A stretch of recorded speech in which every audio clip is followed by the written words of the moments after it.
আলহামদুলিল্লাহ আজ 17 নভেম্বর 2025 বাংলাদেশের মানুষের জন্য একটি আনন্দ ঘন উপলক্ষ তৈরি হলো। ইতিহাসের একটি অনন্য দৃষ্টান্ত স্থাপিত হলো বাংলাদেশের বিচার বিভাগে। বিগত 2024 সালের জুলাই বিপ্লবের সময় নিরীহ ছাত্র জনতা সহ দেশপ্রেমিক নিরপরাধ মানুষের উপর নির্বিচারে হত্যাযজ্ঞ পরিচালনার দায়ে ইতিহাসের বর্বরতম ঘৃণ্যতম নরঘাতক স্বৈরাচারী শেখ হাসিনাকে মৃত্যুদণ্ডের ঐতিহাসিক রায় প্রদান করেছে আন্তর্জাতিক অপরাধ ট্রাইব্যুনাল। আমরা মনে করি এই বিচারের মধ্য দিয়ে প্রমাণ হলো জুলুম, অত্যাচার এবং মানুষের অধিকার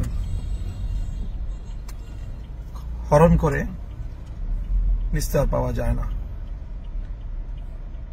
দাম্ভিক স্বৈরাচারী শেখ হাসিনার এই পরিণাম বাংলাদেশের আগামী সকল শাসকদের জন্য একটি দৃষ্টান্ত হয়ে থাকবে। নিরীহ মানুষের রক্তে আর কারো হাত রঞ্জিত না হোক। নিহত শাহাদাতপ্রাপ্ত বীর শহীদানদের আত্মার মাগফিরাত কামনা করছি।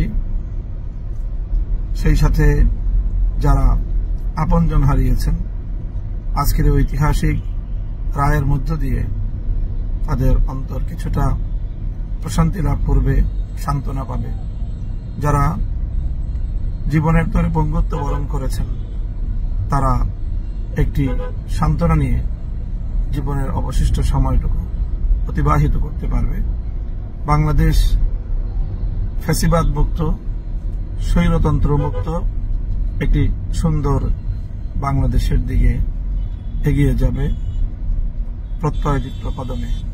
সেই প্রত্যাশা ব্যক্ত করছি আমরা।